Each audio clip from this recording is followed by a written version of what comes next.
નમસ્કાર, જય શ્રી કૃષ્ણ। હું અસ્મિતા દરજી વડોદરાથી મારી દેવીની કિચનમાં આપ સૌનું સ્વાગત કરું છું।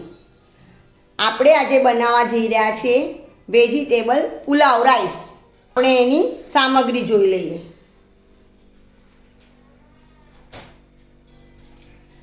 રાઈસ મેં પહેલેથી જ ઓસાઈને મૂકેલા છે। ફ્લાવર, ડુંગળી,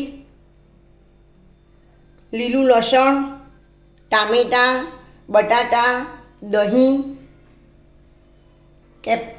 કેપ્સિકમ, લીલા ધાણા, કાજુ, વટાણા,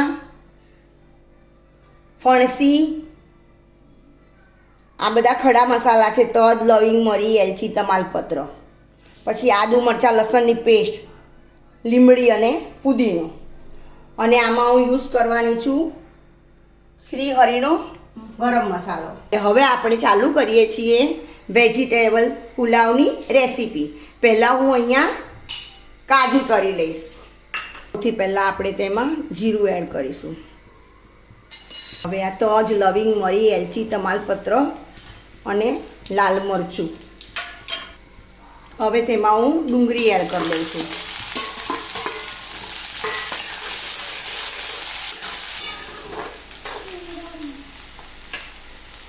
હવે તેમાં હું સ્વાદ અનુસાર મીઠું એડ કરું છું।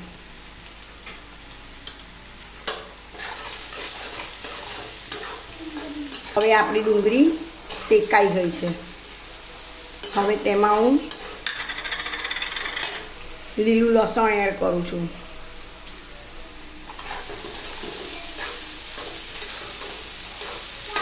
હવે તેમાં આદુ મરચાં લસણની પેસ્ટ એડ કરું છું।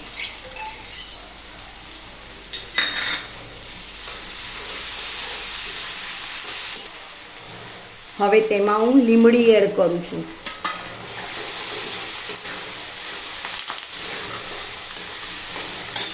હવે તેમાં હું ફુદીનો એડ કરું છું।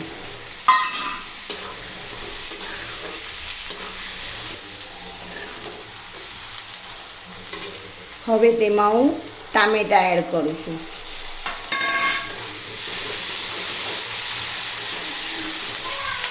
હવે મેં જગ્યાએ હું લીલી હળદરનો ટુકડો લીધો છે તે હું છીણીને એડ કરીશ। આ લીલી હળદર છે, એક ટુકડો એડ કર્યો છે અંદર, એનો કલર નેચરલ આપણને આવશે।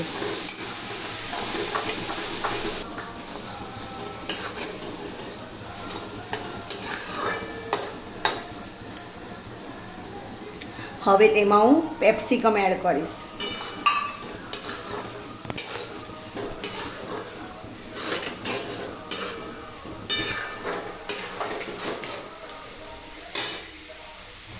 એમાં લાલ મરચું, ધાણા જીરું, હળદર અને મીઠું તો આપણે પહેલાં જ એડ કરી દીધેલું। વેજીટેબલ પુલાવ મસાલો શ્રી હરિનો એડ કરું છું।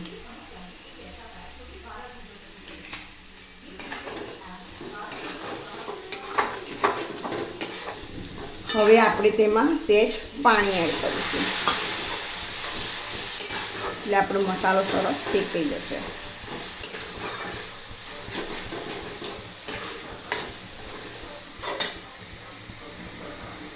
એડ કરું છું।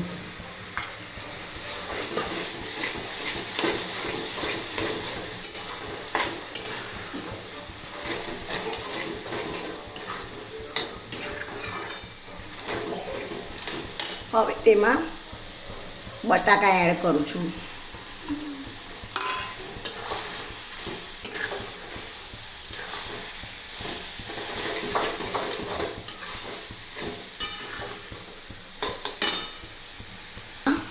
વટાણા એડ કરું છું।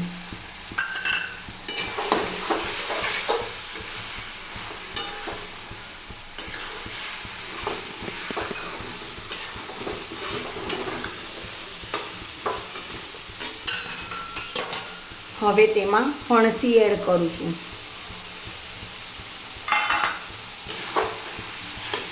તેમાં ફ્લાવર એડ કરું છું।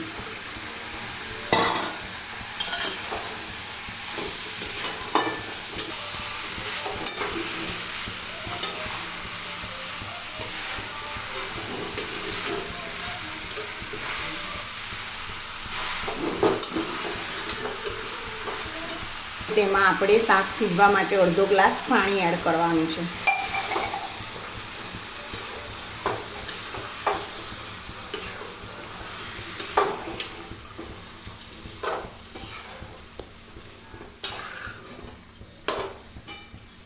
હવે આપણે આ શાકને સીજવા માટે મૂકવાનું છે.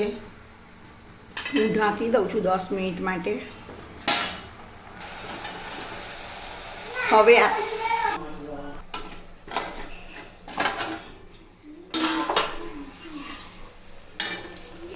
થઈ ગયું છે, હું ચેક કરી લઉં છું.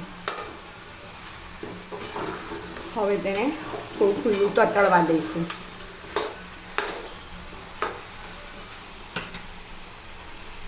બટાકો આપણો સીજી ગયો છે, બની ગયું છે. હવે આપણે ભાત અને શાક એડ કરવાનું છે.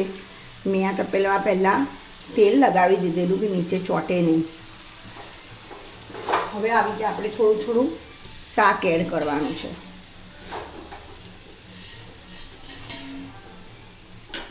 પછી થોડો ભાત એડ કરવાનો છે.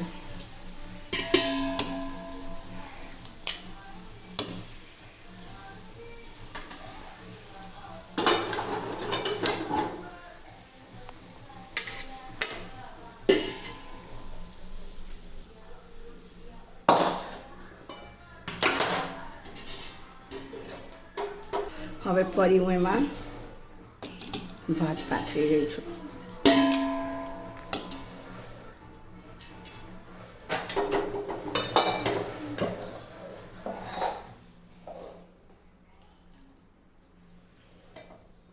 હવે તેના ઉપર હું લીલા ધાણા પાથરી દઉં છું.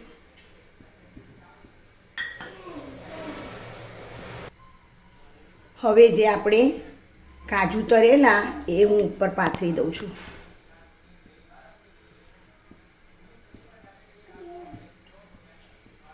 આ ભાતને તવી પર થોડી વાર મૂકી દઈશું.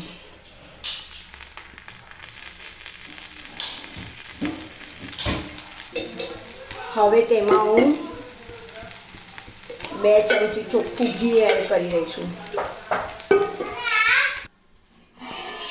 હવે આપણો પુલાવ રાઈસ તૈયાર છે.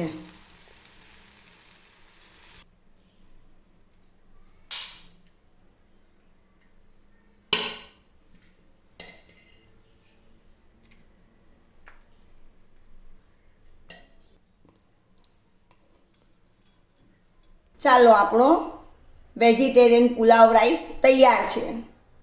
તમને મારી આ રેસીપી કેવી લાગી તે લાઈક કરજો, શેર કરજો, કમેન્ટ કરજો.